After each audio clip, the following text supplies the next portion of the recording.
Beleza, pessoal, vamos lá. Hoje a gente vai decifrar uma daquelas questões clássicas de residência médica para entender de vez os conceitos mais importantes sobre a psoríase. Olha só o desafio que temos pela frente. Uma questão de prova de 2006. O nosso trabalho aqui é encontrar a única afirmativa falsa no meio de 4 opções que à primeira vista parecem bem corretas. Então, a gente vai ter que agir como um verdadeiro detetive para resolver esse caso. Então, para a gente achar a alternativa impostora, o caminho mais seguro é primeiro confirmar tudo o que é verdade. Vamos começar pela parte da genética, que é sempre um bom ponto de partida. E essa primeira pista está certíssima. A psoríase tem sim um pezão na genética, especialmente aquela forma que começa mais cedo, a chamada tipo 1. E dentro desse universo genético, o HLA-CW6 é tipo o chefão dos marcadores. É o mais importante de todos isoladamente. Pensa nesses antígenos HLA como se fossem a carteira de identidade das nossas células, sabe? É como o sistema imune reconhece quem é de casa e quem não é.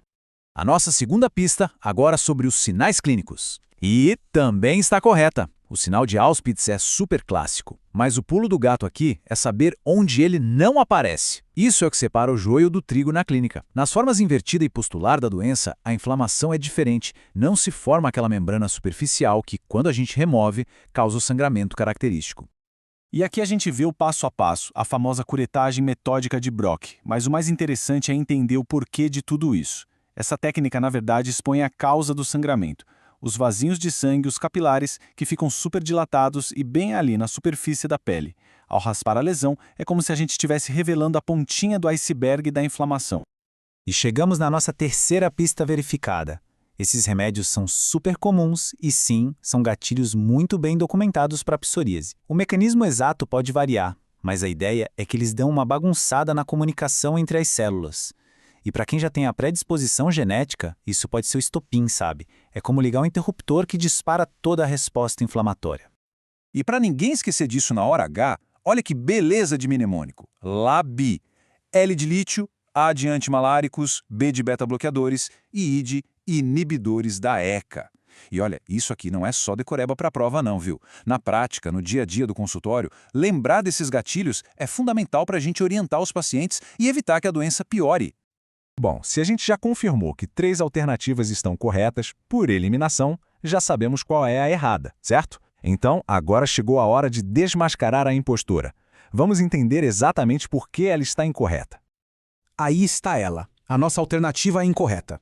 O problema aqui é que ela afirma que o HLA-DR4 é o mais comum na artrite psoriática, mais frequente até que o HLA-CW6. E o erro aqui é bem sutil, é uma pegadinha clássica, mas que faz toda a diferença. Vamos colocar a realidade contra a alegação para ficar bem claro. A verdade é a seguinte: o HLA-CW6 é de longe o marcador genético mais forte para a psoríase em geral. Ponto. Já quando a gente fala especificamente da artrite psoriática, em especial aquela com acometimento da coluna, o marcador clássico é outro, é o HLA-B27. O erro da questão, então, foi supervalorizar o HLA-DR4. Ele até pode ter alguma associação, mas dizer que é mais comum que o CW6 é simplesmente incorreto. Era aí que a questão queria nos pegar. Beleza, caso resolvido, questão respondida. Mas vamos aproveitar o gancho para dar um passo para trás e entender a psoríase num contexto um pouco mais amplo. É fundamental a gente ter isso em mente. Psoríase não é só uma doença de pele, tá? Ela é uma doença inflamatória, crônica e sistêmica. O motor por trás disso tudo é uma via do sistema imune, o tal do eixo IL-23/TC7, que fica superativado. Ele basicamente grita para as células da pele, os queratinócitos, para que elas se multipliquem de forma descontrolada.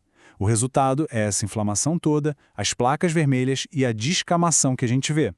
E essa imagem aqui, nossa, ela resume o problema de um jeito perfeito. Numa pele normal, uma célula leva cerca de 28 dias para nascer, amadurecer e ser descartada. Na pele com psoríase, esse ciclo todo acontece em apenas 3 a 5 dias. É uma velocidade absurda. E é essa produção frenética que causa o acúmulo de células, a descamação, as placas. A raiz do problema visível está aí.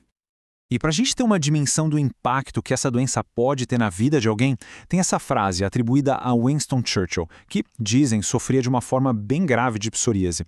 Ela mostra o quanto a condição pode ser debilitante, afetando a pessoa de um jeito muito mais profundo do que a gente consegue ver na pele. Ok, para a gente fechar com chave de ouro, vamos fazer aquele resumão. Quais são as informações mais importantes, aquelas que não dá para esquecer de jeito nenhum, tanto para a prova quanto para a prática clínica? Vamos repassar os pontos-chave? Primeiro, genética. Lembrar do HLA-CW6 como principal marcador. Segundo, sinais clínicos. Sinal de Auspitz e o fenômeno de Koebner. Terceiro, a fisiopatologia. O eixo IL-23 e IL-17 é o caminho que a gente tem que conhecer. E por último, uma coisa crucial sobre o tratamento. Muito cuidado com o corticoide sistêmico. Ele pode causar um rebote pustular bem grave. Isso aqui é o filé do assunto. E agora algumas dicas de ouro para a hora da prova. O mnemônico LAB para os medicamentos gatilho tem que estar na ponta da língua. Lembre também das 3 etapas da raspagem de Brock. E uma coisa fundamental, psoríase não tem cura, o tratamento visa o controle. E por fim, acenda sempre o alerta. Se uma questão sugerir corticoide sistêmico como tratamento de rotina para psoríase em placas, desconfie, porque é uma pegadinha clássica. E com isso a gente encerra a nossa análise. Mas eu queria deixar uma provocação final. Hoje em dia a gente tem terapias biológicas que agem como mísseis teleguiados no sistema imune. Com esse nível de precisão, qual será o próximo grande desafio no manejo da psoríase? Fica aí a reflexão.